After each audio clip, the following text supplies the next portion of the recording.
கேள்வி பார்வையாளருக்கு வணக்கம். இந்த நேர்காணலில் நாம் சந்திக்க இருக்கும் சிறப்பு விருந்தினர் அண்ணா திராவிட மக்கள் முன்னேற்ற கழக பொதுச் செயலாளர் வழக்கறிஞர் பசும்பொன் பாண்டியன் சார். வணக்கம். வணக்கம். தமிழ்நாடு அரசியல் களம் 2026 தேர்தலை நோக்கி பல்வேறு விஷயங்களில் சென்று கொண்டு இருக்கிறது. முக்கியமாக பார்த்தோம்னா அதிமுகவினுடைய பொதுச் செயலாளர் சசிகலா அவர்கள் பசும்பொன்னில் பிரம்மாண்டமான ஒரு கூட்டத்தை போட்டு ஒரு கொடியை அறிமுகப்படுத்தினாங்க. இதற்கு மத்தியில் பார்த்தோம்னா ஒன்றிய பாஜக அரசு சசிகலா அவர்களுக்கு மிரட்டல் விடுத்த மாதிரியான ஒரு கருத்து கூட வருகிறது. இது எந்த அளவுக்கு உண்மைத்தன்மை? சசிகலா அவர்கள் தற்போது ஒரு 10 நாளாக எந்த ஒரு ஃபீல்டு ஒர்க்கும் பண்ணாமல் இருக்க எப்படி சார் பார்க்கலாம்? நம்முடைய சசிகலா அவர்களை பொறுத்தளவில் அரசியல் களத்திலே அமைதியாக, அதே நேரத்திலே பின்னாலிருந்து வேகமாக அரசியல் நகர்வுகளை நகற்றக்கூடியவர், அந்த ஆற்றல் படைத்தவர் தான் நம்முடைய சின்னம்மா சசிகலா அவர்கள். அவரை நன்கு அறிந்தவன் என்ற அடிப்படையிலும் கடந்த கால அரசியல் நிகழ்வுகளை உன்னிப்பாக கவனித்தவன் என்ற அடிப்படையில், அவரை முழுமையாக தெரிந்தவன் அடிப்படையில் நாம் சொல்லிக் கொள்வது என்னன்னு கேட்டால், அவங்க ஆர்ப்பரித்த அரசியலை செய்ய மாட்டார், ஆரவார அரசியலை செய்ய மாட்டார். கடந்த முதல்வராக இருந்து அதிமுக பொதுச் செயலாளர் இருந்து இயக்கத்தை நடத்திய நம்முடைய அம்மா அவர்கள் இருந்த காலத்தில் ஒரு 35 ஆண்டுகள் வெளிப்படையாக சொல்ல வேண்டும் என்று சொன்னால் அதிமுகவை முழுமையாக இயக்கியவர். அம்மா பேர்ல பின்னாடி நின்று முழுமையா, இன்னைக்கு இருக்கிற கூட்டணி கட்சி தலைவர்களுக்கெல்லாம் தெரியும், திமுக கூட்டணியில் இருக்கிறவர்கள்லாம் அதிமுக கூட்டணியில் இருந்த தலைவர்கள் தான். அவங்களையெல்லாம் பேச்சுவார்த்தை நடத்தி சுமூகமாக அம்மாவிடத்தில் கொண்டு போய் அந்த கையெழுத்து வாங்கி, ஒப்பந்த கையெழுத்து வாங்க இடத்துல தான் கொண்டு போவாங்க. அவங்க எல்லாத்தையும் பேச்சுவார்த்தை, கூட்டணி தலைவர்கிட்ட பூரா பேச்சுவார்த்தை நடத்துறது.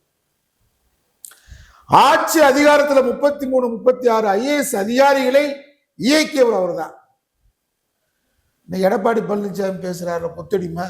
இந்த கொத்தடிமைகள்லாம் அம்மாவை யாரும் நேரடியாக சந்திக்க முடியாது, சின்னம்மாவை தவிர்த்து. இவர்களுக்கெல்லாம் உத்தரவிடு வருகிறார் நேரடியாக. யாருக்காவது அம்மா, நான் முதலமைச்சர் இருந்த OPS கேட்கிறேன், எடப்பாடியை கேட்கிறேன், முன்னாள் அமைச்சர்கள் கேட்கிறேன், எனக்காக நேரம் டெலிஃபோனில் கூப்பிட்டு பேசியிருக்காங்களா அல்லது செல்லில் பேசியிருக்காங்களா? எல்லா தகவலுமே இயக்குபவர் சின்னம்மா சசிகலா தான். அவருடைய அரசியல் நடவடிக்கையில் அவர் இந்த பதவிக்கு வர வேண்டாம் என்றுதான் கருதினார். அதிமுக பொதுச் செயலாளராக வர வேண்டியதில்லை, முதலமைச்சர் பதவியும் தேவையில்லை என்ற முடிவுதான்.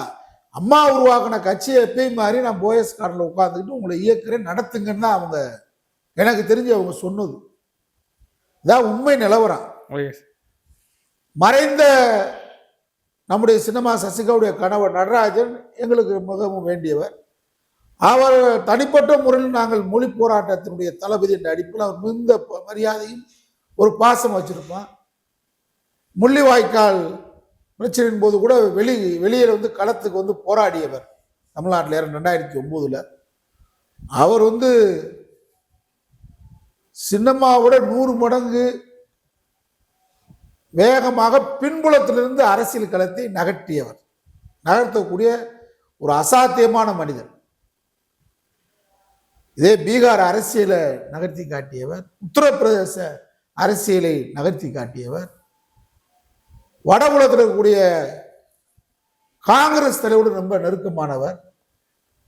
அப்பேற்பட்ட நடராஜன் அவர்கள் கூட புரட்சி தலைவர் அம்மா அவர்கள் மறைவுக்கு பின்னாடி டெல்லி சின்னம்மா அவர்களை ஏற்றுக்கொள்ளவில்லை. ஆகவே முதலமைச்சர் பதவி தேவையில்லை அப்படிதான் அவருடைய கருத்து. அவங்க வழக்க வேகமாக நடத்தி, நீங்க முதலமைச்சர் பதவிக்கு ஆசைப்பட்டீங்களாங்க, வேகமாக நடத்தி உங்களை சிறைக்கு அனுப்புவாங்க, தீர்ப்பை வேகமாக கொடுத்துருவாங்க அப்படின்றத நடராஜன் எச்சரிக்கையாக தான் சொன்னார். அவரும் சின்னம்மாவும் பேசிக்கொள்வது அல்ல, பேசிக்கிற மாட்டாங்க, நேரடியாக அவர் சொல்லலை. நீங்க இன்னைக்கு எடப்பாடி இடமோ பேசுறாரு, OPS ஏதோ பேசுறாங்க. ஆனா எனக்கு தெரிஞ்சு சின்னம்மா அவர்களை பார்ப்பதற்காக புகழேந்தி இருக்காரு. இன்னைக்கு தனியாக கட்சி தொடங்கி இருக்காரு, புரட்சி அண்ணா திராவிட முன்னேற்ற கழகம். அவர் நல்ல மனிதர், நம்முடைய வாழ்த்துக்கள் அவருக்கு. ஒரு அருமையான மனிதன் தான். உண்மையான அதிமுக தொண்டை, திராவிட இயக்க உணர்வாளர், திராவிட சிந்தனையாளர், பெரியாருடைய சிந்தனையாளர் அவர். அம்மா அவர்களுக்கு ஜாமீன் கொடுத்ததே அவர் ஜாமீன் தான். அவருடைய சொத்து பத்தை வச்சு தான் ஜாமீன் கொடுத்தது. பல பேருக்கு அது தெரியாது. பெங்களூர்ல இருக்கக்கூடிய அவருடைய சொத்தை வச்சு தான் ஜாமீன் கொடுத்தாங்க அம்மாவுக்கு, புகழேந்தியுடைய. அவர் தான் இந்த பேட்டியில், ஒரு பேட்டியில் சொல்றாரு, சின்னம்மா அவர்களை பார்ப்பதற்காக இவர் வரும்போது சின்னம்மா அவர்கள் பார்க்க மறுத்துட்டாங்க. என்னன்னா, நான் அக்கா கிட்ட கொடுத்த சத்தியம், நான் அவர்கிட்ட பேச மாட்டேன்னு சொன்னது. அக்கானா அம்மா ஜெயலலிதா மாட்ட கொடுத்த சத்தியம், நான் பேச மாட்டேன் அவர்கிட்ட சொன்னது. அம்மா இறந்து போயிட்டாங்கல்ல, எடப்பாடிலாம் யோசிச்சு பார்க்கணும் எப்பேற்பட்ட ஆளு சின்னம்மான்றத. அவங்க அம்மா இறந்து போயிட்டாங்க, அவங்ககிட்ட கொடுத்த சத்தியம் எங்க இருக்க போகுது? அதனால இறந்து போனதுக்கு பின்னாடி பார்க்க வர்றாரு. சிறையில் சசிகலா அவர்கள், சின்னம்மா அவர்கள் தண்டிக்கப்பட்டவுடன் பார்க்க மறுத்துட்டாங்க. அதனால அவர் கடைசி வரைக்கும் அவங்க இறந்த அந்த மருத்துவமனையில் இருக்கும்போது அவங்க பார்த்தாங்க. அந்த அளவுக்கு அவங்க ஒரு நம்பிக்கைக்குரியவராக சின்னம்மா அவர்கள் ஜெயலலிதா அம்மாவுக்கு தெரிந்திருக்காரு. இது ஒரு சாட்சி. புகழேந்தி பேட்டியில் சொல்றாரு. அவங்களுக்கு தெரியாது, தண்டிச்சுட்டாங்க, வர்றாரு, கணவர் வர்றாருன்னு பார்க்குறாங்க. இவங்க நான் அம்மாவுக்கு சத்தியம் கொடுத்துருக்கேன், பேச மாட்டேன் பேச மாட்டேன்னு. அவங்களே இறந்து போயிட்டாங்கல்ல. உயிரோடு இருக்கும் போதே மனுஷனுக்கு மனுஷன் மாறுறான். அப்படிலாம் இருந்துதான் அவங்க இருந்தவங்க. அரசியல் களத்தில் அன்றைக்கே அவர்கள் பதவிக்கு வர வேண்டாம் என்ற போது மூத்தவாயின் உதயகுமார் போன்ற எட்டப்பைங்க தான் அவங்கள கொண்டு களத்தில் நிறுத்தி சந்தி சிரிக்க விட்டாங்க. இன்றைக்கு அவங்க அதிமுக என்பது பிஜேபியின் பிடிக்கு போயிருச்சு. நீங்க பாருங்க, திராவிட முன்னேற்ற கழகம் எவ்வளவு பெரிய அகில இந்திய காங்கிரஸ், நாட்டாண்ட காங்கிரஸ், 150 வருஷம் காங்கிரஸ் இங்க பேசு, அறிவாலயத்துக்கு வா டெல்லி, இதான் ஆளுமை. எடப்பாடி நான் ஆளுமை, நான் பெரிய விளக்கமாரெல்லாம் சொல்ல முடியாது. எடப்பாடி ராயப்பேட்டை அலுவலகத்தில் ஒரு சின்ன கட்சிக்காரனை கூப்பிட்டு உங்களால பேச முடியல. சின்ன கட்சிக்காரன், லெட்டர் பேர்டு கட்சிக்காரனை கூப்பிட்டு ராயப்பேட்டை அலுவலகத்தில் வச்சு, அதிமுக தலைமை கழகத்தில் வச்சு பேச முடியல உங்களால. அவன் எங்கேயா ரூம் போட்டு திருவல்லிக்கேணி பக்கத்தில் வரையிலாட்டா போய் பேசிக்கிட்டு இருக்கீங்க. ஆனால் டெல்லி காங்கிரஸ் அறிவாலயத்தில் தான் வந்தது. அதான் ஆளுமை. இங்க தமிழ்நாட்டுக்கு தலைமை திமுக தான் கூட்டணிக்கு. அந்த ஆளுமை வேணும். அது மாதிரி சின்னம்மா ஒரு ஆளுமிக்க தலைவி. அவங்க எல்லாத்தையும் விட்டுட்டாங்க. பிடிச்ச மீனை விட்டு பொட்டி மீனை விட்டது மாதிரி விட்டுட்டாங்க. இப்ப அதிமுக தொண்டை என்ன நினைக்கிறேன்னா, தாய் இல்லா பிள்ளைய அலையிறான். ஆளாளுக்கு ஒரு கட்சி நடத்துறான். அங்கங்க ஆட்கள் இருக்காங்க, வராங்க. இப்ப நம்ம பின்னாடி 10 வருவாங்க, புகழேந்தி பின்னாடி போவாங்க. இப்ப அவங்க நிலைமை என்னன்னு கேட்டா, நம்பிக்கை துரோகிகள் எடப்பாடி பழனிசாமி, டிடி, ஓபிஎஸ் போயிட்டாரு. இப்ப அதிமுக தொண்டை இருக்கா பார்த்தீங்களா, கீழே இந்த ஏபிசி பிரிச்சுக்கிட்டா, ஏ தலைமை கழக நிர்வாகிகள், பி மாவட்ட கழக நிர்வாகிகள், சி கீழே இருக்கா பாருங்க கிளை கழகம். அவன் இப்ப சின்னம்மாவை நம்புறான், நடத்துவாங்க. அவங்க தனி கட்சியில நடத்தினா ஒண்ணும் இல்லாம ஆயிரும். அவங்க அதிமுக பொதுச் செயலாளர் தான் இருக்கணும், அந்த கொடியை தான் கட்டணும். இப்போ அவங்களுக்கு ஒரு வாய்ப்பு, இது கடைசி வாய்ப்பாக நான் கருதுகிறேன். 2026 தேர்தலில் மிக மிக படுதோல்வியை எடப்பாடி பழனிசாமி அணி சந்திக்கும். அவர் எத்தனை கூட்டணி வச்சாலும் சரி. இப்போ எனக்கு கிடைச்சிருக்க தகவல், தாவேகா கிட்ட பேசலாம். கடைசி நேரத்தில் கழுத்தறுத்தே பழக்கப்பட்டவர், துரோகத்தன்னையே பழக்கப்பட்டவர் தானே எடப்பாடி. இப்போ இடி ரைடுக்கு, மகனை காப்பாற்றுறதுக்கு அமித்ஷா மிரட்டலுக்கு பயந்து போய் சேர்ந்திருக்காரு. ஆனா தேர்தல் நெருங்கும் போது இடி ரைடு வராது, தேர்தலுக்கு முன்னாடி பார்த்துக்கலாம் அப்படின்னு தாவேகா கிட்டையும் பேசிக்கிட்டு இருக்கிறதா ஒரு தகவல், பிஜேபியும் பேசிக்கிட்டு இருக்கிறதா தகவல். ஏன்னா சர்வே ரிப்போர்ட்ல 234 தொகுதியும் பிஜேபி எடப்பாடி அணியிலான அதிமுக கூட்டணி டெப்பு காலின்ற தகவல் தான் சர்வே பல தனியார் ஏஜென்சி வச்சு எடுத்திருக்காங்க. மத்திய உளவுத்துறை, ஒன்றிய உளவுத்துறை வச்சு எடுத்திருக்காங்க. திமுக கூட்டணி நாளொரு மேனையும் பொழுதொரு வண்ணமாக உயர்ந்து வருகிறது. ஒண்ணுமே செய்ய முடியாது, அசைக்க முடியாது, நகட்டி கூட பார்க்க முடியாது. அப்ப என்ன செய்யறது? டிவிகேவும் சேர்ப்போமா அப்படின்ற ஒரு வேலை டெல்லியே அந்த வேலையில இறங்கியிருக்கு.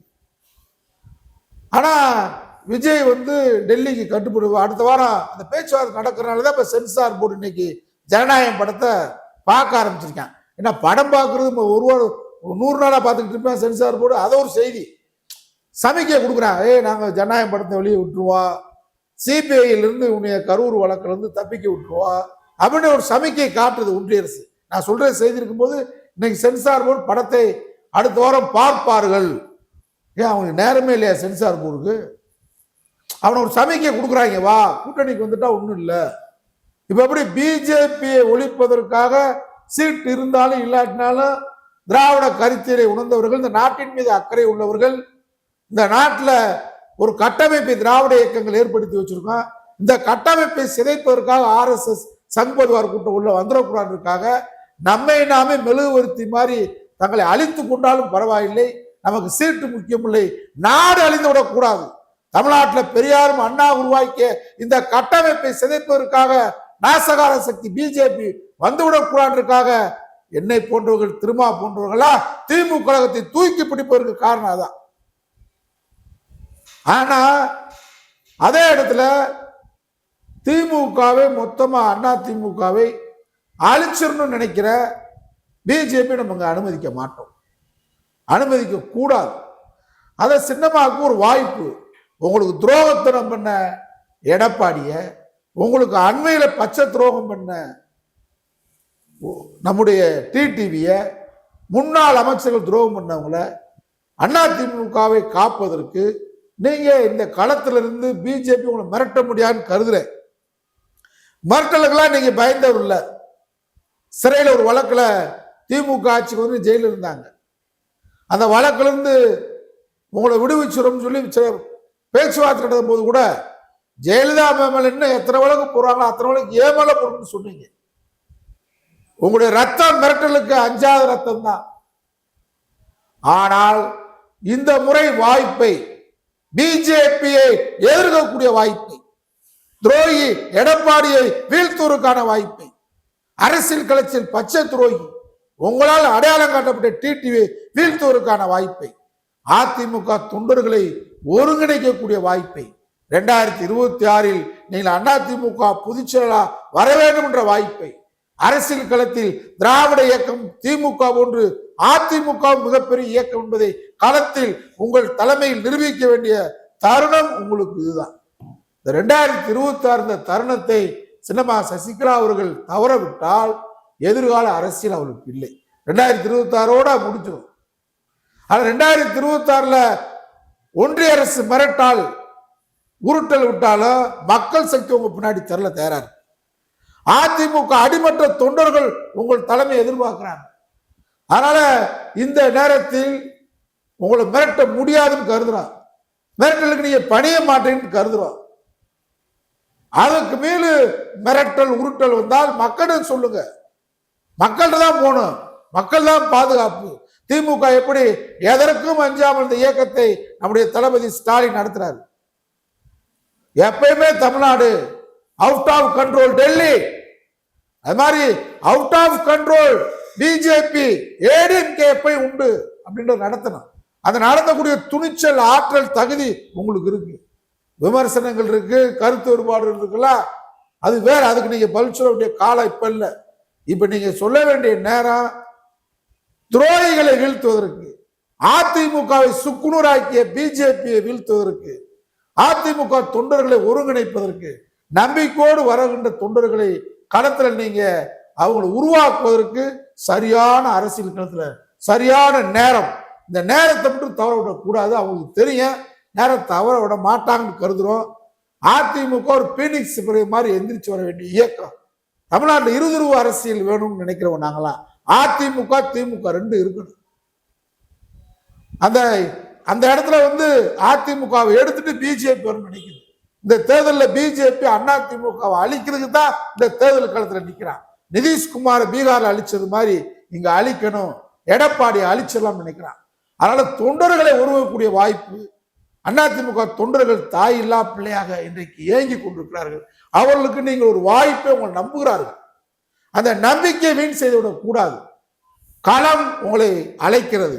2026 களத்துக்கு நீங்க அந்த தொண்டர்களை ஒருங்கிணைத்து நின்றா உங்களுக்கு எதிர்கால தமிழக அரசியல் களத்துல இதுவரும் திராவிட இயக்கம் அம்மாவால் எம்ஜிஆரால் கட்டி காக்கப்பட்ட அதிமுகவை மீட்பதற்கு, பிஜேபியிடமிருந்து எடப்பாடி டிடிவி துரோகியிடமிருந்து மீட்பதற்கு சரியான வாய்ப்பு சின்னம்மா சசிகலாவுக்கு கிடைத்திருக்கிறது. வாய்ப்பை பயன்படுத்துவார். அவர் யாரும் மிரட்ட முடியாது என்று நம்புகிறேன்.